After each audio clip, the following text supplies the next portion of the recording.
Dear aspirants, welcome back on the channel. This is Neelam Gehlot, your reasoning mentor. आपके आज के इस video में we are going to talk about the Indian Overseas Bank का जो notification अभी 2-3 दिन पहले निकला है, जिसमें फॉर्म फिलिंग आपकी 8 अगस्त से शुरू हो गई है एंड ये फॉर्म फिलिंग आपकी चलेगी 24 अगस्त तक। ये आपकी लोकल बैंक ऑफिसर की वैकेंसी आउट हुई है और इसके अंदर 250 टोटल वैकेंसीज आउट हुई है, जो कि 4 पर्टिकुलर स्टेट्स में आउट हुई है। एक तो कर्नाटका, एक महाराष्ट्र, एक गुजरात है और एक है आपका तमिलनाडु। तो इसकी इसका सिलेक्शन प्रोसेस क्या होने वाला, उस बारे में हम आपको आज अपडेट करेंगे। तो चलिए बिना किसी देरी के let's get started with the video. सबसे पहली बात, इससे पहले कि हम आगे बढ़े, आई थिंक टू नो कि हमारा जो फाइनेंशियल यहाँ पे जो आपका सैलरी पैकेज होगा वो क्या होगा, वो जानना बड़ा ज़रूरी है, because that is the sole motivation जो हम इस एग्जाम के लिए तैयारी करेंगे। So this is assistant manager profile, because ये है आपका जूनियर मैनेजमेंट ग्रेड स्केल 1। तो जूनियर मैनेजमेंट ग्रेड स्केल 1 का मतलब होता है असिस्टेंट मैनेजरियल प्रोफाइल पे आप ज्वाइन करेंगे। स्केल 1 के अंदर ही आएगा। बेसिक पे 48,480, जो कि आपको इन हैंड सैलरी आपको जो मिलेगी वो 85,920, ऑलमोस्ट 86,000 बोल सकते हैं।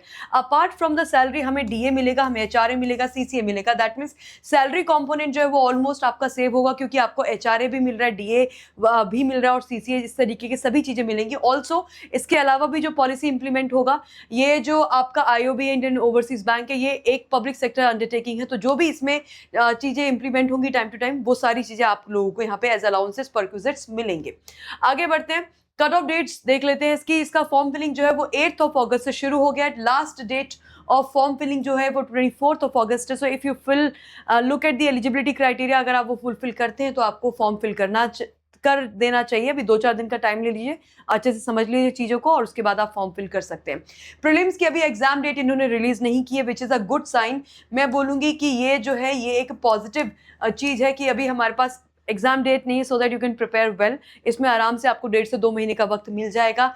एज कट ऑफ जो है आपका एलिजिबिलिटी क्राइटेरिया के लिए वो 1 अगस्त 1 अगस्त 2026 के हिसाब से आपका एज क्राइटेरिया फुलफिल होना चाहिए। And same is for the education qualification. आगे बढ़ते हैं, सिलेक्शन प्रोसेस जो होगी। अच्छा, साथ ही साथ अगर मैं बात करूं कि एजुकेशन क्वालिफिकेशन में आप अगर एक फ्रेश ग्रेजुएट हैं, एक ग्रेजुएट अगर आप हैं, वो भी किसी भी डिसिप्लिन में, यानी कि केवल आपने ग्रेजुएशन किया किसी भी डिसिप्लिन में, तो आप ये फॉर्म फिल कर सकते हैं। आगे बढ़ेंगे, सिलेक्शन प्रोसेस की बात करेंगे। इसमें 3 लेयर ऑफ सिलेक्शन प्रोसेस से आपको गो थ्रू होना पड़ेगा। सबसे पहले आपका ऑनलाइन रिटन टेस्ट होगा, जो कि 140 टोटल मार्क्स का होने वाला है। उसके बाद आपका एलपीटी होगा, लैंग्वेज प्रोफिशिएंसी टेस्ट, क्योंकि मैंने आपको बताया यहाँ पे 4 डिफरेंट स्टेट की वैकेंसी निकली है। एक तो आपका निकला है कर्नाटका का, दूसरा आपका निकला है महाराष्ट्र का, तीसरा आपका निकला है गुजरात का, और चौथा आपका निकला है तमिलनाडु का। इन स्टेट की जो लोकल लैंग्वेज है, जैसे कि गुजरात की गुजराती है, महाराष्ट्र की मराठी है, कर्नाटका की कन्नड़ा है। तो ये जो आपकी लोकल भाषाएं हैं, और तमिलनाडु की तमिल है, ठीक है। तो ये जो लोकल लैंग्वेजेस, इन लैंग्वेजेस में आपको लिखना बोलना पढ़ना आना चाहिए। You should know how to read, write and speak in these languages. Language proficiency test उनको देना है, या मैं बोलूँ कि लैंग्वेज प्रोफिशिएंसी टेस्ट उन लोगों को नहीं देना है जिनके 10th या 12th में उन्होंने इन लैंग्वेजेस को अगर पढ़ा है। तो अगर आपकी suppose if you are applying from the state of Maharashtra, अगर आप महाराष्ट्र स्टेट से अप्लाई करना चाहते हो और आपने मराठी 10th या 12th में पढ़ा है, तो आपको लैंग्वेज प्रोफिशिएंसी टेस्ट देने की जरूरत नहीं है। अदरवाइज अगर आप गुजरात से भरना चाहते हैं लेकिन गुजराती आपने पढ़ी नहीं है 10th या 12th में, तो फिर आपको एलपीटी देना होगा। इसको क्वालिफाई करना अनिवार्य है, मैंडेटरी है, दो इसके मार्क्स जो है वो नहीं ऐड होंगे आपके मेरिट लिस्ट में।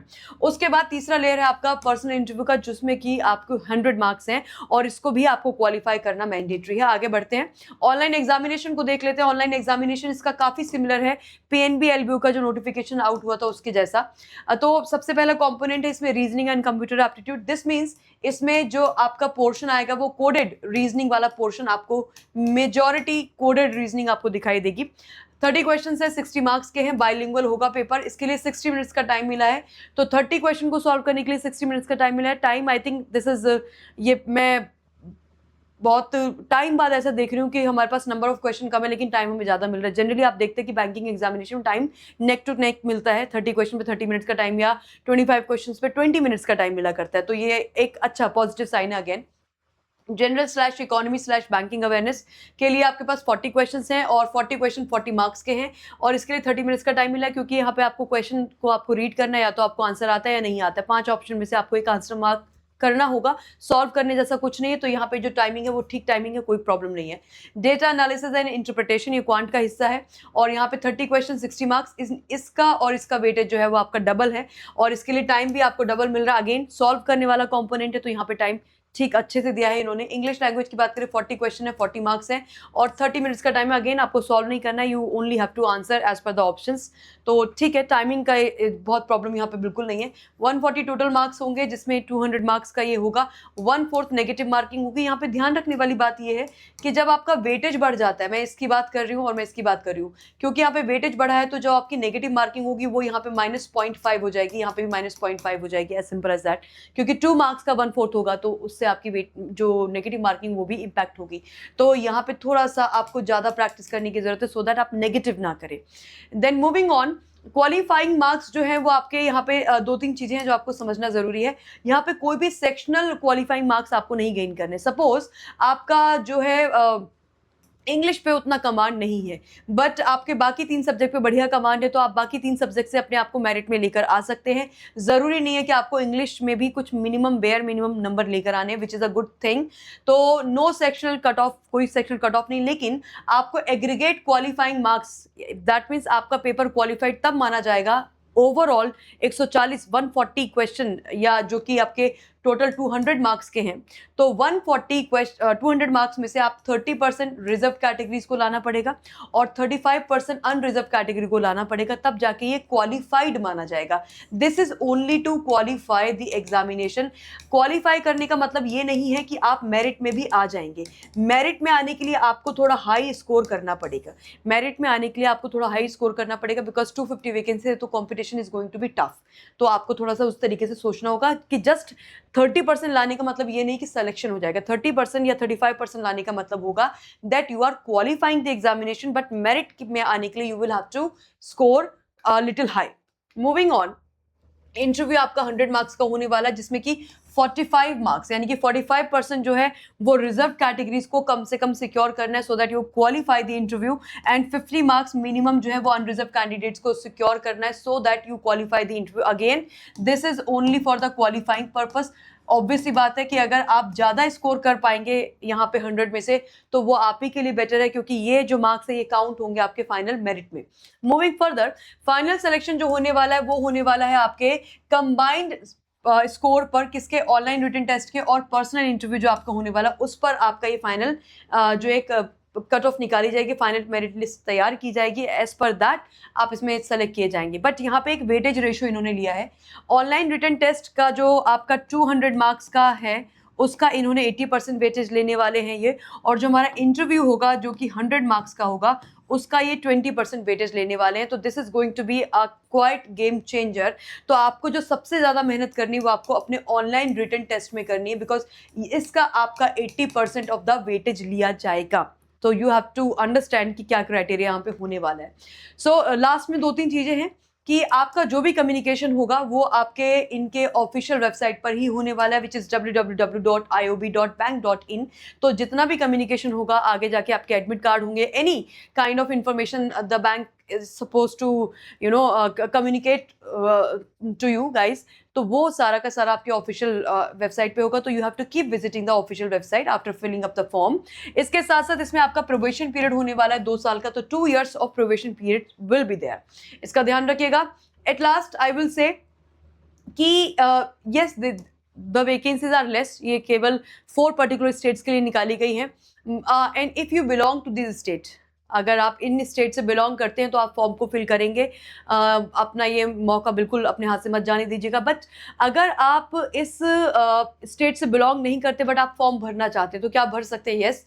बट सपोज अगर आप महाराष्ट्र स्टेट से नहीं है और आप महाराष्ट्र से फॉर्म भरना चाहते हैं तो आपको मराठी सीखनी पड़ेगी, आपको मराठी में लिखना बोलना पढ़ना इतना जो है अपना नॉलेज एक्वायर करना पड़ेगा ताकि आप एलपीटी क्वालिफाई कर ले। ऑब्वियसली बात है अगर आप महाराष्ट्र स्टेट से नहीं है तो आपने मराठी 10th या 12th में पढ़ी नहीं, तो you can still apply, but you will have to prepare yourself for the LPT as well, क्योंकि वो qualify करना ज़रूरी है. उसके marks नहीं जुड़ेंगे but qualify करना is mandatory. तो at last I will say that believe in yourself. जो candidates इन states के हैं उनको तो definitely इसके लिए तैयारी करनी चाहिए, and आप self prepare कर सकते हो, आप help लेके prepare कर सकते हो, support study के साथ आप तैयारी कर सकते हो. अगर आप support लेना चाहते हैं और हमारे साथ जुड़कर तैयारी करना चाहते हैं तो आप जुड़ सकते हैं. एंड जो हमारे चारों सब्जेक्ट्स हैं जिसमें क्वांट है, रीजनिंग है और आपका इंग्लिश है और जनरल अवेयरनेस, वो सभी सब्जेक्ट्स आपके कवर कराए जाते हैं अंडर बैंक महापैक प्लस, जिसमें इस समय ऑफर चल रहा है ट्रिपल वैलिडिटी का एंड 77% का डिस्काउंट, जो कि हो जाएगा आपका 79% का discount by using the discount code Y651 जो आप लोगों की स्क्रीन के नीचे चल रहा है. How to enroll in this bank महापैक प्लस, उसके लिए आपको अड्डा 24/7 की एप्लीकेशन पे जाना होगा, जिसको डाउनलोड करने का लिंक हमने लगाया है कमेंट सेक्शन में. अड्डा की एप्लीकेशन पे जाएंगे, कुछ ऐसा इंटरफेस आपको दिखाई देगा. यहाँ ऑल कोर्सेज पे जाइएगा, रेगुलेटरी बॉडी चूज कीजिएगा एंड रेगुलेटरी बॉडी में आप PNB SO में आइएगा. PNB SO के अंदर आप इस बैच में भी अपने आप को एनरोल कर सकते हैं, क्योंकि एग्जैक्ट सेम सिलेबस जो है वो यहाँ पे इस बैच में कवर कराया जा रहा है. मैंने आपको पहले ही बताया होगा कि PNB LBO जैसा ही इसका एग्जाम स्ट्रक्चर है, सेम सिलेबस है, एवरीथिंग इज सेम. तो आप यहाँ से कवर कर सकते हैं, या फिर आप सीधे यहाँ पे रेगुलेटरी बॉडी में जाइए और बैंक महापैक में जाइए. बैंक महापैक प्लस में अगर आप एनरोल करेंगे तो यहाँ पे भी आपके सभी सब्जेक्ट्स कवर कराए जाएंगे. 18 मंथ की वैलिडिटी आप चूज कर सकते हैं. बाय नाउ पे जाएंगे और बाय नाउ पे जाके आप यहाँ पे अपना डिस्काउंट कोड लगा सकते हैं Y651 और यहाँ पे कर दीजिएगा अप्लाई. एंड इसके साथ साथ ये आपको 77% के डिस्काउंट को आप 79% में कन्वर्ट कर सकते हैं by going on the application. Application में आपको कुछ कॉइन्स मिलेंगे, वो सारे कॉइन्स आप जो है यहाँ पे लगा दीजिएगा, इससे आपकी फीस और कम हो जाएगी. एंड ये डिस्काउंट कोड आपको लगाना है Y651. ऑलराइट, ये कोड आप लोगों की स्क्रीन के नीचे भी चल रहा है so that you can the get the maximum discount. इसके अलावा अगर आप मल्टीपल और एग्जाम्स की तैयारी करो, वो सब भी आपके इस बैंक महापैक प्लस के अंदर कवर होते हैं. इसके साथ साथ डेली एट 6 PM मेरी एक फ्री क्लास होती है, रीजनिंग की फ्री YT क्लास होती है, यानी कि इसी चैनल पे आपके डेली मंडे टू सैटरडे शाम को 6 बजे कम्प्लीटली फ्री रीजनिंग की क्लास में प्रोवाइड करती हूँ. आप उस क्लास का हिस्सा भी बन सकते हैं. अगर चैनल को आपने अभी तक सब्सक्राइब नहीं किया तो मेक श्योर करें आपने चैनल सब्सक्राइब किया, so that you are always updated with such opportunities. All the best. Thank you guys.